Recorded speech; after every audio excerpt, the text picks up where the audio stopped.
20 years after. Chapter 18. Grimaud begins his functions. Grimaud thereupon presented himself with his smooth exterior at the dungeon of Vincennes.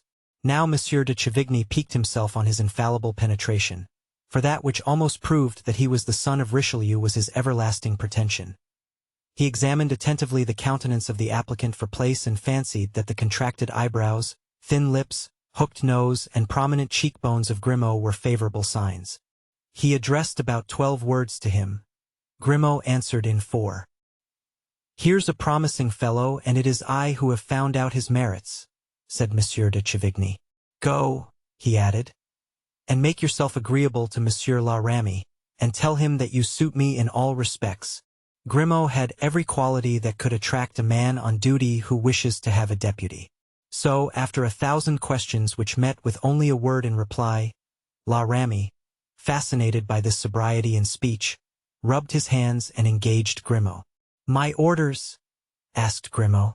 "They are these: never to leave the prisoner alone, to keep away from him every pointed or cutting instrument, and to prevent his conversing any length of time with the keepers." "Those are all?" asked Grimaud. "All now," replied La Ramee. "Good," answered Grimaud, and he went right to the prisoner. The Duke was in the act of combing his beard, which he had allowed to grow, as well as his hair, in order to reproach Mazarin with his wretched appearance and condition. But having some days previously seen from the top of the dungeon Madame de Montbazon pass in her carriage, and still cherishing an affection for that beautiful woman, he did not wish to be to her what he wished to be to Mazarin, and in the hope of seeing her again, had asked for a leaden comb, which was allowed him. The comb was to be a leaden one, because his beard, like that of most fair people, was rather red. He therefore dyed it thus whilst combing it. As Grimaud entered he saw this comb on the tea-table. He took it up, and as he took it he made a low bow. The Duke looked at this strange figure with surprise. The figure put the comb in its pocket. "Oh, hey, what's that?" cried the Duke. "Who is this creature?" Grimaud did not answer, but bowed a second time. "Art thou dumb?" cried the Duke. Grimaud made a sign that he was not. "What art thou, then? Answer." "I command thee," said the Duke. "A keeper," replied Grimaud. "A keeper," reiterated the Duke. "There was nothing wanting in my collection except this gallows bird. Halloo! La Ramee! Someone!" La Ramee ran in haste to obey the call. "Who is this wretch who takes my comb and puts it in his pocket?" asked the Duke. "One of your guards, my prince. A man of talent and merit, whom you will like as I and Monsieur de Chavigny do, I am sure." "Why does he take my comb? Why do you take my lord's comb?" asked La Ramee. Grimaud drew the comb from his pocket and, passing his fingers over the largest teeth, pronounced this one word: "Pointed." "True," said La Ramee. "What does the animal say?" asked the Duke. "That the king has forbidden your lordship to have any pointed instrument." "Are you mad, La Ramee? You yourself gave me this comb." "I was very wrong, my lord, for in giving it to you I acted in opposition to my orders." The Duke looked furiously at Grimaud. "I perceive that this creature will be my particular aversion," he muttered. Grimaud, nevertheless, was resolved for certain reasons not at once to come to a full rupture with the prisoner. He wanted to inspire not a sudden repugnance, but a good, sound, steady hatred. He retired, therefore, and gave place to 4 guards, who, having breakfasted, could attend on the prisoner. A fresh practical joke now occurred to the Duke. He had asked for crawfish for his breakfast on the following morning. He intended to pass the day in making a small gallows and hang one of the finest of these fish in the middle of his room, the red color evidently conveying an allusion to the cardinal, so that he might have the pleasure of hanging Mazarin in effigy without being accused of having hung anything more significant than a crawfish. The day was employed in preparations for the execution. Everyone grows childish in prison, but the character of Monsieur de Beaufort was particularly disposed to become so. In the course of his morning's walk he collected 2 or 3 small branches from a tree and found a small piece of broken glass, a discovery that quite delighted him. When he came home he formed his handkerchief into a loop. Nothing of all this escaped Grimaud, but La Ramee looked on with the curiosity of a father who thinks that he may perhaps get a cheap idea concerning a new toy for his children. The guards looked on it with indifference. When everything was ready, the gallows hung in the middle of the room, the loop made, and when the Duke had cast a glance upon the plate of crawfish, in order to select the finest specimen among them, he looked around for his piece of glass. It had disappeared.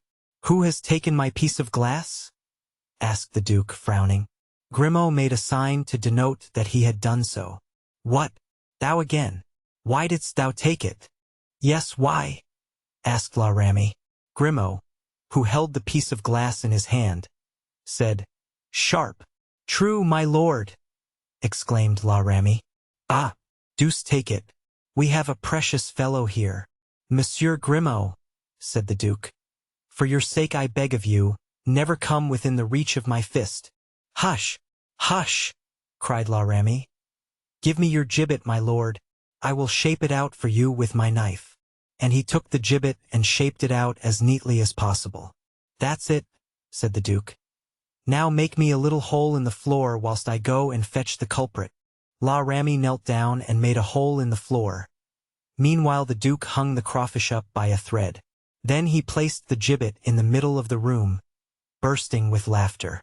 La Ramee laughed also, and the guards laughed in chorus. Grimaud, however, did not even smile. He approached La Ramee and showing him the crawfish hung up by the thread. "Cardinal," he said. "Hung by order of His Highness the Duc de Beaufort," cried the prisoner, laughing violently. "And by Master Jacques Chrysostom La Ramee, the King's Commissioner." La Ramee uttered a cry of horror and rushed toward the gibbet, which he broke at once and threw the pieces out of the window. He was going to throw the crawfish out also, when Grimaud snatched it from his hands. "Good to eat," he said, and put it in his pocket. This scene so enchanted the Duke that at the moment he forgave Grimaud for his part in it. But on reflection he hated him more and more, being convinced he had some evil motive for his conduct. But the story of the crab made a great noise through the interior of the dungeon and even outside. Monsieur de Chavigny, who at heart detested the cardinal, took pains to tell the story to 2 or 3 friends, who put it into immediate circulation. The prisoner happened to remark among the guards one man with a very good countenance, and he favored this man the more as Grimaud became the more and more odious to him. One morning he took this man on one side and had succeeded in speaking to him, when Grimaud entered and seeing what was going on approached the Duke respectfully, but took the guard by the arm. "Go away," he said. The guard obeyed. "You are insupportable," cried the Duke. "I shall beat you." Grimaud bowed. "I will break every bone in your body," cried the Duke. Grimaud bowed, but stepped back. "Mr. Spy," cried the Duke, more and more enraged, "I will strangle you with my own hands." And he extended his hands toward Grimaud, who merely thrust the guard out and shut the door behind him. At the same time he felt the Duke's arms on his shoulders like 2 iron claws. But instead either of calling out or defending himself, he placed his forefinger on his lips and said in a low tone, "Hush!" smiling as he uttered the word. A gesture, a smile and a word from Grimaud, all at once, were so unusual that His Highness stopped short, astounded. Grimaud took advantage of that instant to draw from his vest a charming little note with an aristocratic seal, and presented it to the Duke without a word. The Duke, more and more bewildered, let Grimaud loose and took the note. "From Madame de Montbazon?" he cried. Grimaud nodded assent. The Duke tore open the note, passed his hands over his eyes, for he was dazzled and confused, and read, "My dear Duke, you may entirely confide in the brave lad who will give you this note. He has consented to enter the service of your keeper and to shut himself up at Vincennes with you, in order to prepare and assist your escape, which we are contriving. The moment of your deliverance is at hand. Have patience and courage, and remember that in spite of time and absence all your friends continue to cherish for you the sentiments they have so long professed and truly entertained. Yours wholly and most affectionately, Marie de Montbazon. P.S. I sign my full name, for I should be vain if I could suppose that after 5 years of absence you would remember my initials." The poor Duke became perfectly giddy. What for 5 years he had been wanting, a faithful servant, a friend, a helping hand, seemed to have fallen from heaven just when he expected it the least. "Oh, dearest Marie, she thinks of me, then, after 5 years of separation. Heavens, there is constancy!" Then turning to Grimaud, he said, "And thou, my brave fellow, thou consentest thus to aid me?" Grimaud signified his assent. "And you have come here with that purpose?" Grimaud repeated the sign. "And I was ready to strangle you," cried the Duke. Grimaud smiled. "Wait, then," said the Duke, fumbling in his pocket. "Wait," he continued, renewing his fruitless search. "It shall not be said that such devotion to a grandson of Henry IV went without recompense."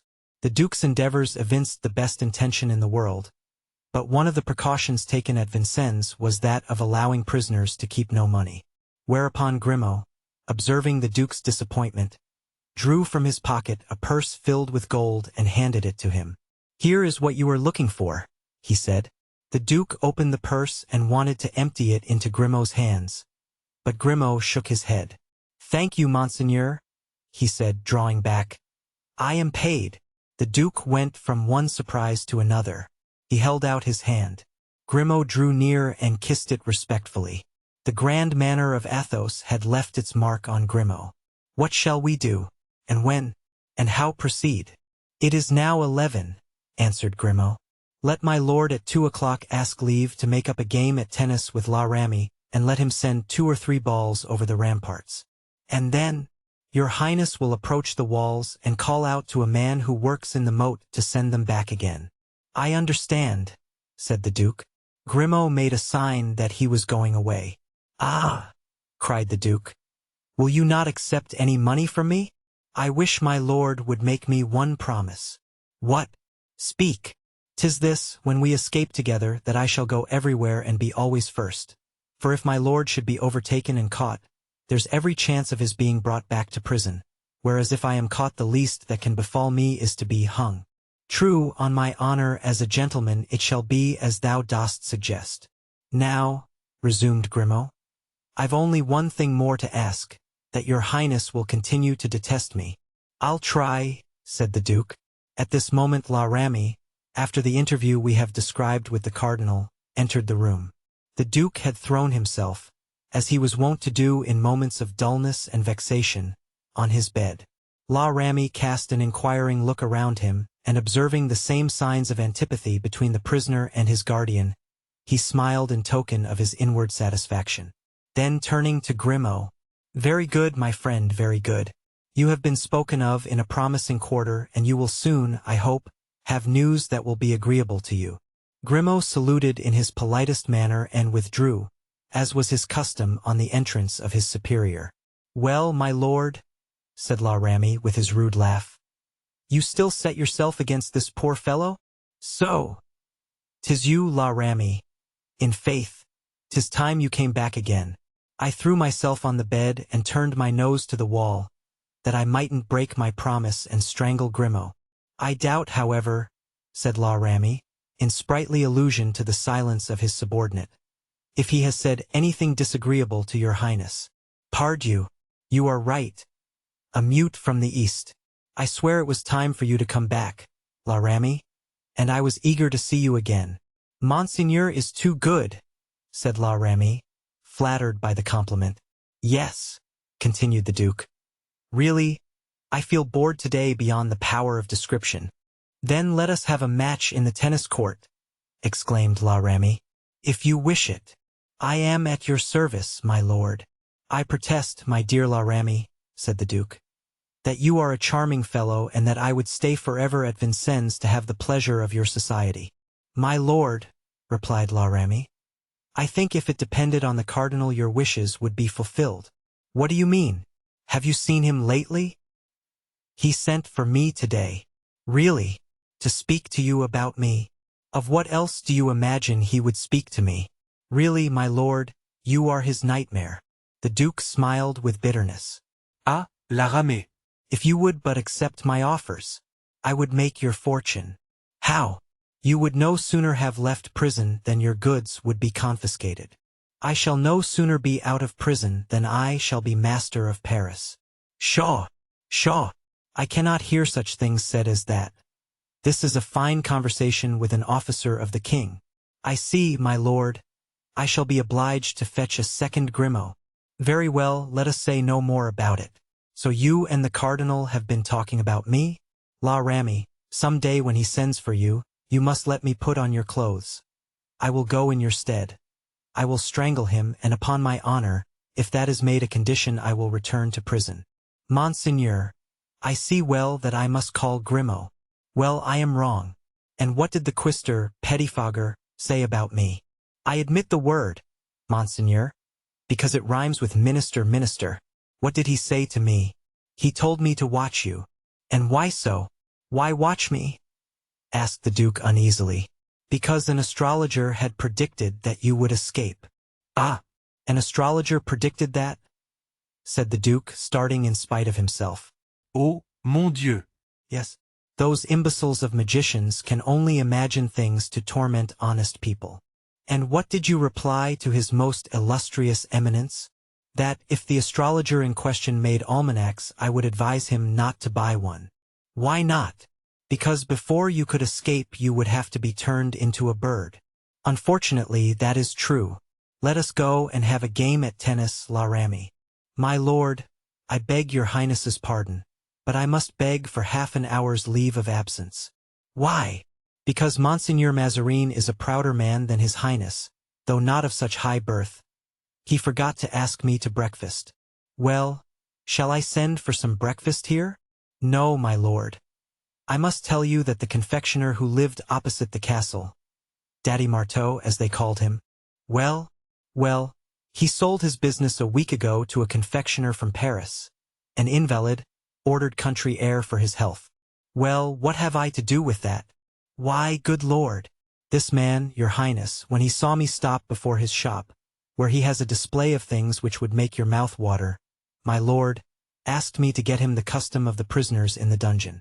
I bought, said he, the business of my predecessor on the strength of his assurance that he supplied the castle, whereas, on my honor, Monsieur de Chavigny, though I've been here a week, has not ordered so much as a tartlet.